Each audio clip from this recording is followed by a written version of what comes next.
नमस्कार, मैं हूं आमिल बेग। आप देख रहे हैं सिटी बुलेटिन न्यूज़। पेश हैं आज के प्रमुख समाचार। जिला पंचायत अध्यक्ष रोली सिंह का कार्यकाल 3 साल का पूरा हुआ। 3 साल के कार्यकाल को सकुशल पूरा करने पर आज उन्होंने जिला पंचायत सदस्यों, अधिकारियों, कर्मचारियों को सहयोग के लिए आभार व्यक्त किया। 3 वर्ष पूरे होने पर सर्किट हाउस में आयोजित पत्रकार वार्ता में उन्होंने अपना रिपोर्ट कार्ड रखा। उन्होंने मुख्यमंत्री के शीर्ष प्राथमिकता के कार्यों में से ग्रामीण मार्गों की मरम्मत, गड्ढा मुक्ति के अंतर्गत वर्ष 2023-24 में 37.750 किलोमीटर तक कुल 3 वर्षों में 77.877 किलोमीटर सड़कों का नवीनीकरण कार्य किया गया। ग्रामीण मार्गों पर वर्ष 2023-24 में 2.620 किलोमीटर तथा कुल 3 वर्षों में 16.52 किलोमीटर सड़कों का नवनिर्माण यानी पेंटिंग का कार्य हुआ। इसी तरह से उन्होंने अपनी उपलब्धियां आज गिनाई। 12 जुलाई 2024 को हमारे कार्यकाल को अध्यक्ष के पद पे 3 वर्ष पूरे हुए हैं।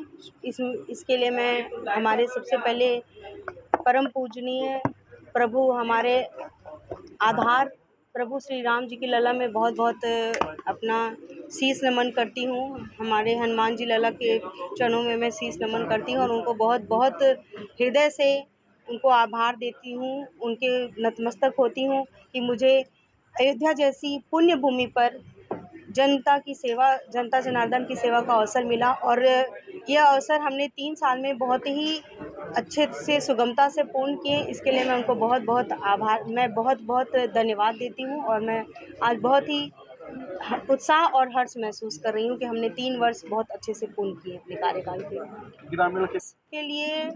जिला पंचायत अयोध्या जब से हमने ये कार्यकाल संभाला तब से हमने सिर्फ यही समझा है कि ये पद नहीं, ये दायित्व है, उत्तरदायित्व है और उस उत्तरदायित्व के निहित हमने जनपद में आज तक का सबसे ऐतिहासिक, मैं कहूँगी सक्रिय जिला पंचायत रही है और सबसे सक्रिय और सबसे ज़्यादा काम जिला पंचायत अयोध्या में हमने अपने कार्यकाल में किया है। इसको मैं पूर्णता जोर से कह सकती हूँ कि हाँ, जिला पंचायत अयोध्या ने पिछले विगत 3 वर्षों में जितना कार्य किया है यह ऐतिहासिक है। इससे पहले कभी इतना जिला पंचायत द्वारा कार्य जनता जनार्दन को समर्पित नहीं किया गया था। तो मैं भाग्यशाली हूँ कि मुझे यह अवसर मिला और मैंने उनकी सेवा में अपने को पूर्णतः समर्पित। खतरे के निशान से 27 सेंटीमीटर ऊपर बह रही सरयू नदी का जलस्तर अब धीरे धीरे घटने लगा है।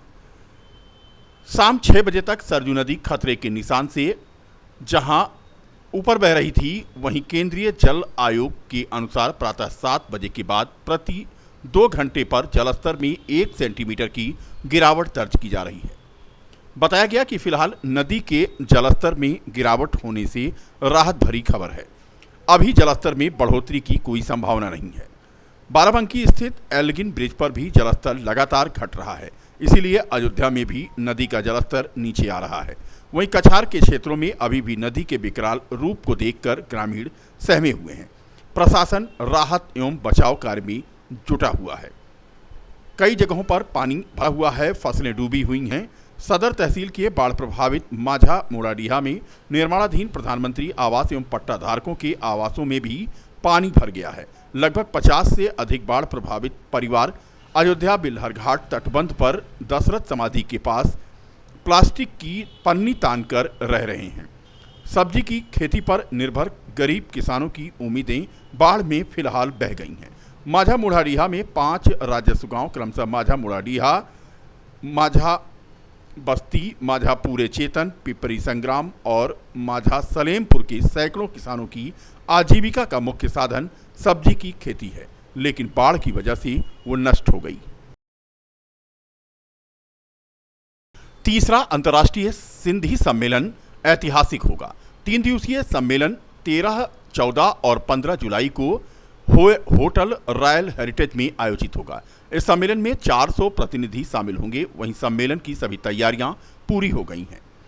देर शाम तक सम्मेलन में कई राजनीतिक और सामाजिक लोग अयोध्या पहुंच चुके हैं। सम्मेलन के प्रथम दिन प्रभु झूलेलाल और भगवान राम की शोभा यात्रा वहिराणा साहिब राजस्थान की सिंधी सहनाई के साथ डांडिया खेलकर निकाली जाएगी। इसी तरह से दूसरे दिन भव्य राम मंदिर और हनुमानगढ़ी का दर्शन पूजन लोग करेंगे और देश के कोने से आए सिंधी कलाकारों द्वारा सांस्कृतिक कार्यक्रम और बच्चों द्वारा प्रभु श्री राम और सिंधी गीतों पर नृत्य कार्यक्रम का आयोजन होगा। पत्रकार वार्ता के दौरान विनोद पंजवानी, राष्ट्रीय महासचिव मोतीराम चुंगवानी, प्रदेश अध्यक्ष सुरेश बाध्या, राष्ट्रीय जनसंपर्क अधिकारी ओम प्रकाश ओमी आदि जहां मौजूद थे, वहीं राष्ट्रीय अध्यक्ष विजय कोटवानी ने सम्मेलन के संदर्भ में विस्तार से जानकारी दी। ये जो हम इंटरनेशनल प्रोग्राम कर रहे हैं सिंधी सम्मेलन, उसकी जानकारी आप तक पहुंचाना है, सब तक पहुंचाना है, पूरे भारत तक पहुंचाना है। ये पूरे भारत तक ये हमारा सम्मेलन का उद्देश्य है। भाई सिंधी जो सब कार्यक्रम हम कर रहे हैं पूरे भारत में को मालूम हो और आपके जरिए सबको पता पड़े, यही हमारा कहना है। क्या कार्यक्रम रहेगा? कार्यक्रम हमारा, हम देखिए, सिंधी भाषा का विकास हो, उस बारे में हम लोगों ने इसमें रखी है। धर्म परिवर्तन न हो, उसको रोक लगाई जाए, हमने ये मांग की है। तो ऐसे ही सांस्कृतिक प्रोग्राम, कल्चर प्रोग्राम इस प्रोग्राम में होंगे। तो उसी के मद्देनज़र रखते हुए हम लोग 3 दिन का ये सिंधी प्रोग्राम रखा है, जिसमें 400 के करीब लोग आ रहे हैं, देश विदेश से लोग आ रहे हैं। तो उसके मेल मिलाप होता है और मेन जो मकसद है ना, जो लोग सिंधी एक दूसरे से मिलते हैं, इससे संबंध बढ़ते हैं, रिश्ते बनते हैं, लोगों के मतलब रिश्ते जोड़ना, जो बोलते हैं ना, शादी वगैरह के वो संबंध बढ़ते हैं। तो एक दूसरे को कार्ड एक्सचेंज होते हैं, तो जान पहचान बढ़ जाती है सम्मेलन के जरिए। क्या नाम सर? विजय कोटवानी। दिव्य भारत निर्माण समिति के 115 विश्व कीर्तिमान स्थापित होने के बाद स्वामी महेश योगी आज पत्रकारों से मुखातिब हुए।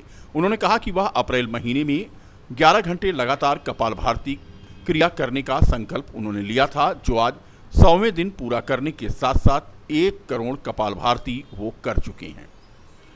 इसके अलावा बुधवार को सिद्धपीठ हनुमानगढ़ी पर पहुंच करके उन्होंने मंगला आरती से लेकर संध्या आरती तक करीब 19 घंटे तक अनवरत कपालभाति की। स्वामी महेश योगी के अनुसार वो देश के चारों कोने में योग पीठ की स्थापना करने के साथ अयोध्या में केंद्रीय योग साधना का हब बनाने का संकल्प रखते हैं। हनुमान जी महाराज की जय। आज सिद्धपीठ श्री हनुमानगढ़ी श्री हनुमान जी महाराज की पावन चरणस्थली में हमारे दिव्य भारत निर्माण ट्रस्ट की 115 विश्व कीर्तिमान स्थापित हुए हैं और मैंने कल प्रातः से लेकर के मंगला आरती से लेकर के सायंकालीन शयन आरती तक लगभग 19 घंटे श्री हनुमान जी महाराज के चरणों में मेरी कपालभाति की अनवरत साधना चल रही थी। यह साधना हमारी 2 अप्रैल 2024 को अपने निज आश्रम से आरंभ हुई थी। आज उसके 100 दिन पूर्ण हुए और 100 दिन के साथ मेरी प्रतिदिन की 11 घंटे की कपालभाति साधना थी, जो 1 करोड़ कपालभाति की साधना मेरी पूर्ण हो चुकी है। अभी मेरा उद्देश्य है 1 करोड़ 51 लाख कपालभाति करने की। उद्देश्य मेरा रहा है भारत की चारों दिशाओं में 4 दिव्य योग धाम की स्थापना करने की। पश्चिम भारत गुजरात में रुद्रधाम, उत्तर भारत जम्मू कश्मीर में हनुमत धाम, दक्षिण भारत केरला में रामेश धाम, पूर्वी भारत मेघालय में पिगाक्ष धाम और अयोध्या की धरती पर इन सभी धामों के केंद्र के रूप में ब्रह्मर्षि वशिष्ठ योगपीठ की स्थापना। मेरा जो है संकल्पना ये है कि जिस तरह भारत के ऋषियों ने स्वयं में भारत बनकर के दुनिया का नेतृत्व किया और संपूर्ण वसुधा में सनातन धर्म को फैलाया है, उसी तरह से और ये साधारण नहीं थे, ये सब तपस्वी से अनुसंधानक थे। एक ऋषियों ने स्वयं में भारत बनकर के दुनिया का नेतृत्व किया। मेरी परिकल्पना ये है कि भारत का प्रत्येक युवा योग तत्व से जुड़े, ज्ञान तत्व से जुड़े, विद्या तत्व से जुड़े, ऋषियों की प्रेरणा पद्धति से जुड़े, ऋषियों के पदचिन्हों पर चल करके उनके तप और अनुसंधान को जाने, भारतीय संस्कृति के महात्म को जाने। इस उद्देश्य को लेकर के ये मेरे चारों योग धाम का संकल्प है। और अभी श्री हनुमान जी महाराज के चरणों में मेरी रुद्र राज योग की साधना चल रही है। मेरी परिकल्पना है कि भारत के प्रत्येक बच्चों में तत्व ज्ञान की जागृति हो, योग और अनुसंधान और तपस्वी हो, क्योंकि सारी शक्तियां हमारे अंदर जो थी वो योग की हैं। विकासखंड बीकापुर में शुक्रवार को शासन के निर्देश के अनुक्रम में 2 ग्राम पंचायत रतनपुर तेंदुआ तथा पाली पूर्व में ग्राम जन चौपाल का आयोजन किया गया। इस दौरान चौपाल में ग्रामीणों की विभिन्न समस्याओं को पंजीकृत करते हुए उनका निस्तारण किया गया। ग्राम चौपाल के दौरान ग्रामीणों ने नाली, खड़ंजा, पेंशन तथा राशन संबंधी समस्याओं की शिकायत की। इस दौरान ग्रामीणों को सरकार की विभिन्न योजनाओं के बाबत जानकारी दी गई। प्रधानमंत्री आवास योजना के अंतर्गत नए लाभार्थियों के आवेदन आमंत्रित किए गए। ग्राम रतनपुर तेंदुआ में चौपाल की अध्यक्षता ग्राम प्रधान राम जियावन तथा पाली पूर्व में ग्राम प्रधान बजरंग सिंह द्वारा की गई। इस दौरान ग्राम पंचायत विकास अधिकारी कमलेश वर्मा तथा अंजू वर्मा समेत विभिन्न विभागों के कर्मचारी मौजूद रहे। 2024 को ग्राम चौपाल रतनपुर तेंदुआ में आयोजित किया गया और लोगों की समस्याओं को सुना गया और कार्यों का स्थलीय निरीक्षण किया गया, शिकायतें आई और जिनका मौके पर निस्तारण किया गया। दिनांक 12/7/2024 को हमारी ग्राम पंचायत पालीपुरम में ग्राम चौपाल का आयोजन किया गया, जिसमें हमारे सारे ग्रामवासी उपस्थित हैं और इनके द्वारा जो भी शिकायतें की गई हमारे पास, हमने इनका मौके पे निस्तारण किया और जो कुछ टाइम बाद निस्तारित होने वाली है उसका भी आश्वासन हमने इनको दिया, वो भी जल्द ही निस्तारित करवा दी जाएंगी। और मनरेगा के तहत SLWM के तहत हो रहे कार्यों का जो है भौतिक सत्यापन भी किया गया, जो है गुणवत्तापूर्ण मिल